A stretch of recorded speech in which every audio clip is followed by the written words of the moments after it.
Lucas, capítulo 7, verso 11. Assim Salomão terminou o templo do Senhor e o palácio real. Realizou com êxito tudo quanto havia planejado fazer no templo do Senhor e no seu próprio palácio. Verso 12. Então o Senhor apareceu a Salomão de noite e lhe disse: ouvi a tua oração, escolhi este lugar para mim como templo de sacrifício.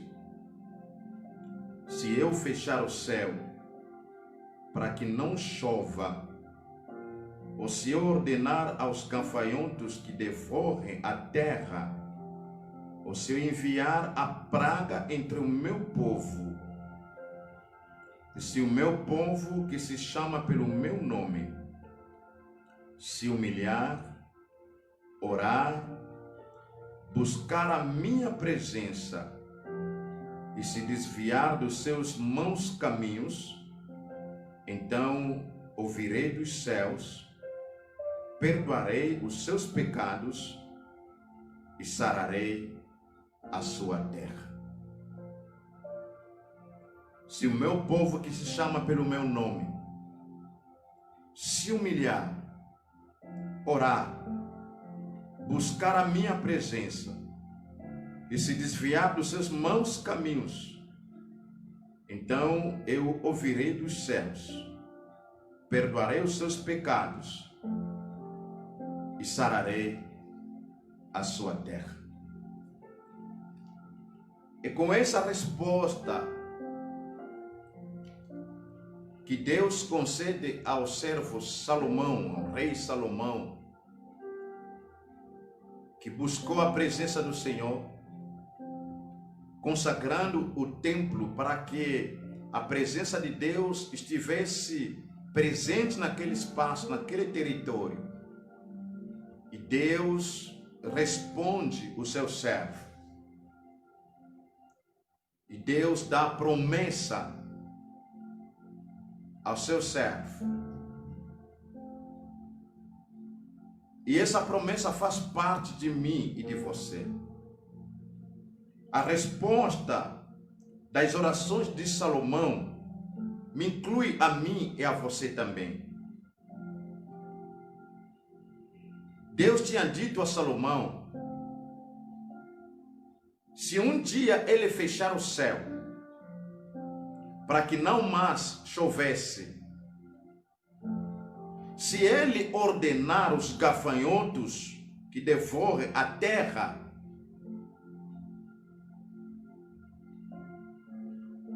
ou se ele enviar praga sobre as nações, sobre as famílias,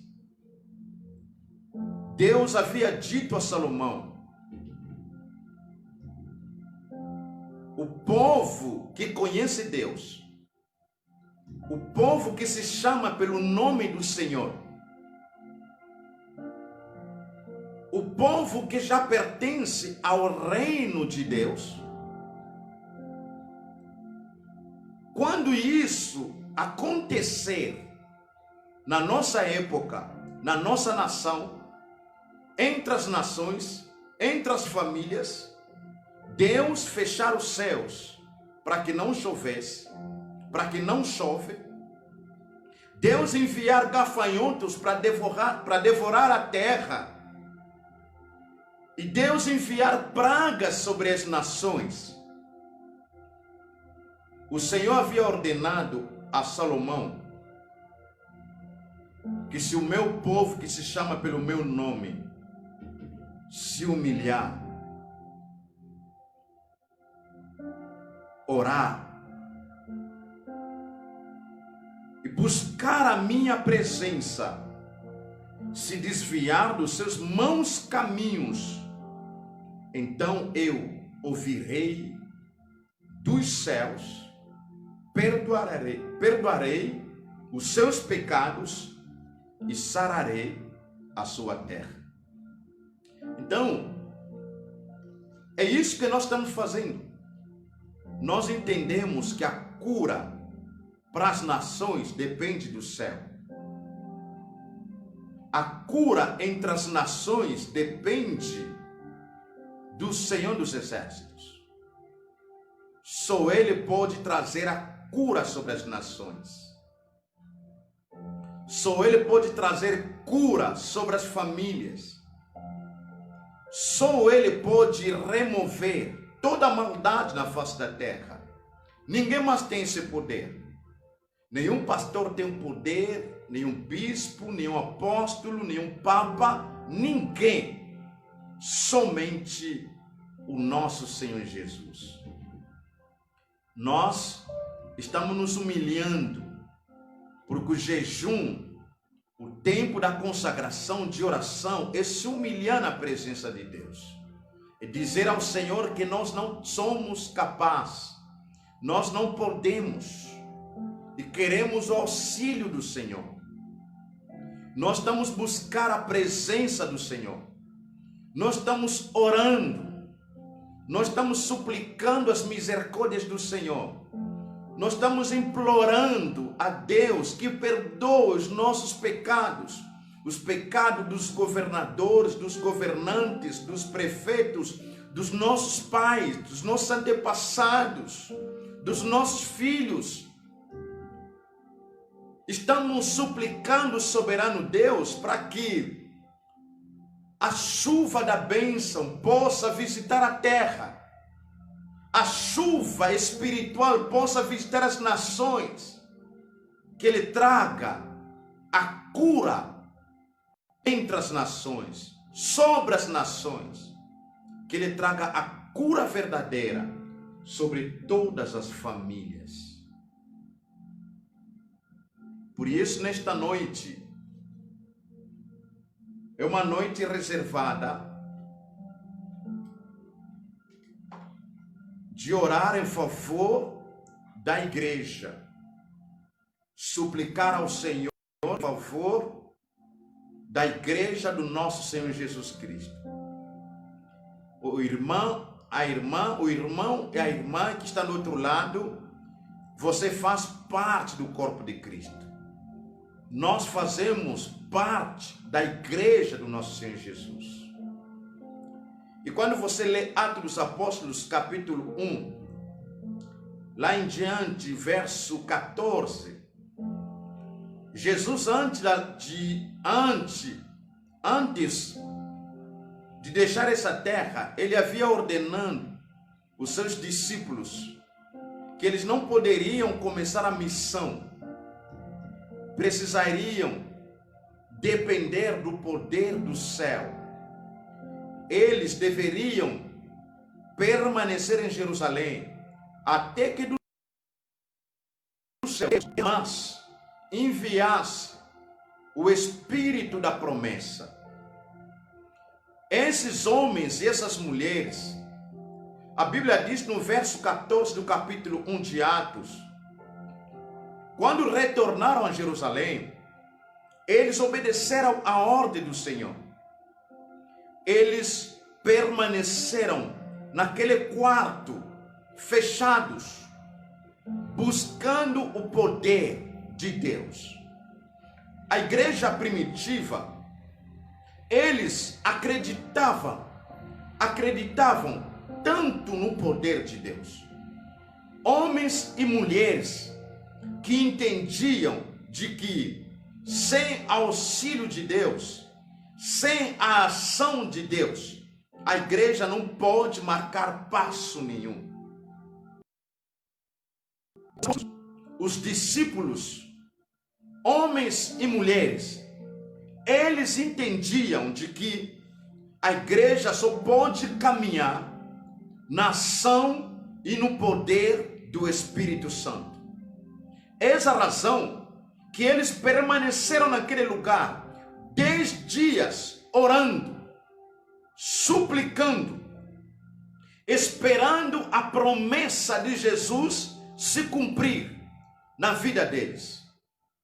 A Bíblia diz, depois desses 10 dias, Deus atendeu às orações da igreja do povo de Deus.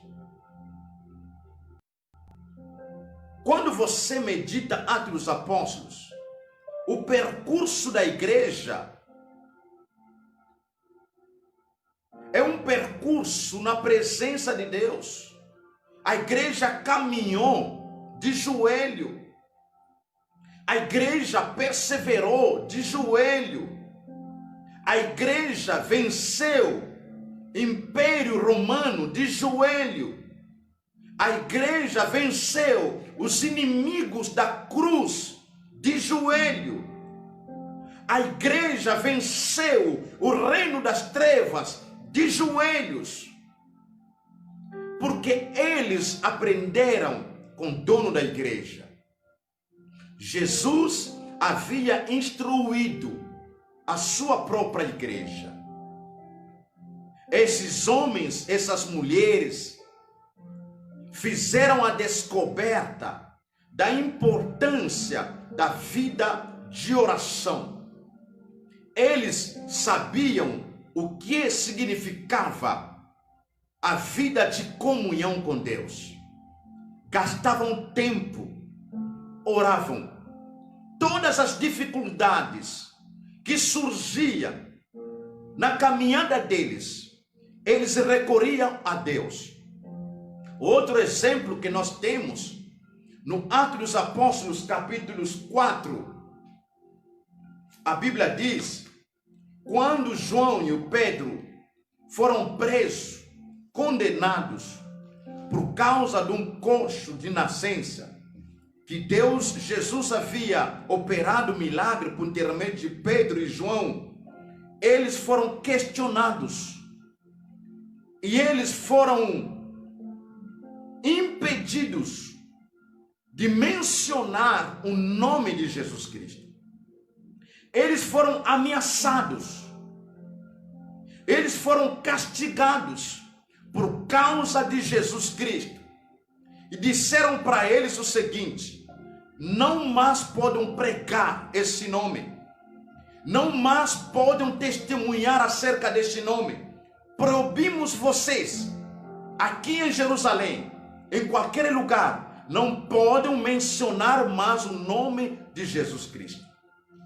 Queridos, eu estava a meditar nesse texto no meu coração, e eu dizia: se for no nosso tempo, creio que as igrejas não existiriam mais. Me perdoa, talvez estou muito equivocado, mas hoje nós tememos muitos governantes do que o próprio Deus. Qualquer decreto de um governador, de um presidente, mesmo que fere os princípios da fé cristã, nós, os pastores cristãos, facilmente nos submetemos. Temos mais o medo de poupar a nossa vida do que testemunhar, propagar o evangelho do nosso Senhor Jesus Cristo. Esses homens foram chicoteados, castigados, ameaçados até a morte. Mas quando eles saíram daquele lugar, eles não temeram. Chegaram entre os discípulos, entre irmãos, contaram para eles o que havia sucedido. E quando os demais irmãos ouviram as ameaças dos governadores, eles se reuniram, eles suplicaram a Deus, eles buscaram a presença de Deus, eles falaram, contaram ao dono da igreja. Olha essa oração. Eu preciso ler com vocês para que possamos orar, porque hoje é o dia da igreja. Veja a oração deste povo. É uma oração que deve trazer vergonha para nós, pastores cristãos, que facilmente tememos os governantes, os decretos dos governadores e não conseguimos obedecer à ordem do Senhor. Veja no Atos capítulo 4, através do nosso tempo. Vamos ler verso 24. Ao ouvirem isso, todos juntos levantaram a voz a Deus, dizendo: Senhor, tu que fizeste o céu e a terra, o mar e tudo que neles há, que o Espírito Santo dissesse pela boca do nosso pai Davi, o teu servo. Porque os gentios se enfureceram e os povos imaginaram coisas vãs. Os reis da terra levantaram-se e as autoridades aliaram-se contra o Senhor, contra o seu ungido.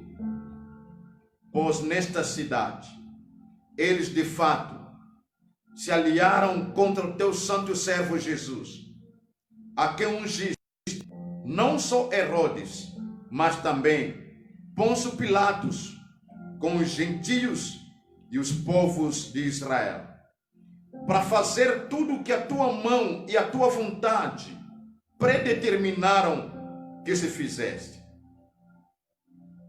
Agora, pois, o Senhor olha para as suas ameaças e concede a teus servos que falem a tua palavra com toda a coragem, enquanto estendes a mão para curar, para realizar sinais, efeitos extraordinários, pelo nome do teu santo servo Jesus.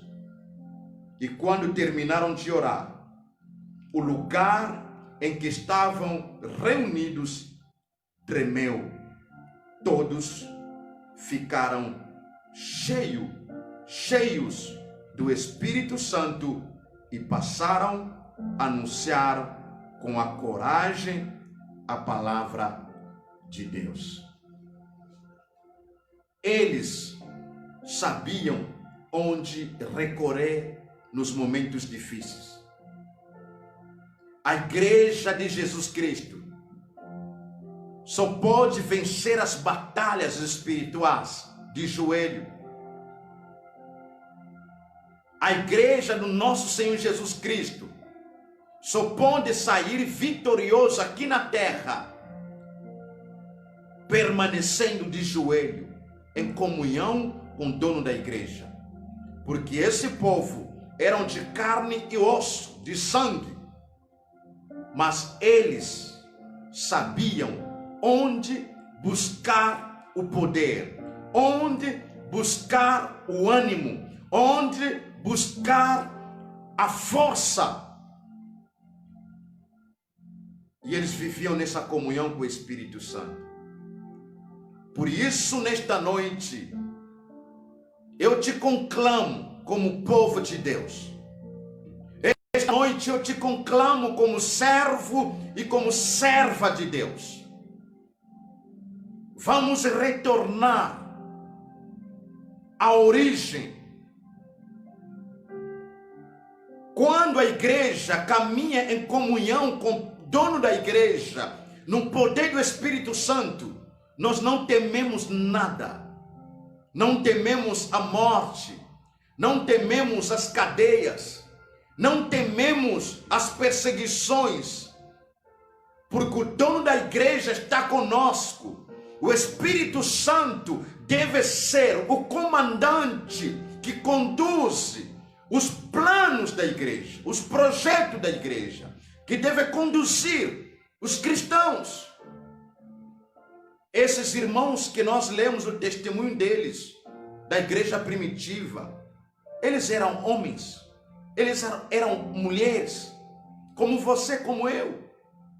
Eles tinham emoções, fraquezas, eles tinham medo também, mas sabe que eles descobriram o lugar de buscar o poder, um lugar de permanecer em comunhão com Deus, e eram homens e mulheres cheios do Espírito Santo. Por isso que eles conseguiam recuar o inferno para trás. Por isso que eles conseguiam derrubar os reinos satânicos. Por isso eles conseguiam derrubar todos os planos do inimigo. Por isso que eles conseguiam, mesmo no meio das perseguições, propagar o evangelho da salvação. Porque eles sabiam, a igreja é um método de Deus para alcançar vidas. A igreja de Jesus Cristo é a esperança para as nações. Porque nós somos embaixadores de Jesus Cristo, representantes de Jesus Cristo aqui na terra. Mas para que possamos caminhar, para que a igreja caminhe, precisa retornar na sua origem, viver em comunhão com o dono da igreja, receber do alto o poder sobrenatural, receber a unção do Espírito Santo, que fortalece mulheres e homens fracos, mas por causa do Espírito Santo, ele nos capacita, ele nos unge, ele nos fortalece, ele nos encoraja, ele nos direciona. Por isso, queremos conclamar, queremos buscar, como a igreja de Jesus, buscar o auxílio que vem do dono da igreja. Vamos orar. E vamos orar também pela vida das irmãs do nosso irmão Gilberto, a Vânia e Vera, pela saúde e pela recuperação da irmã Leila,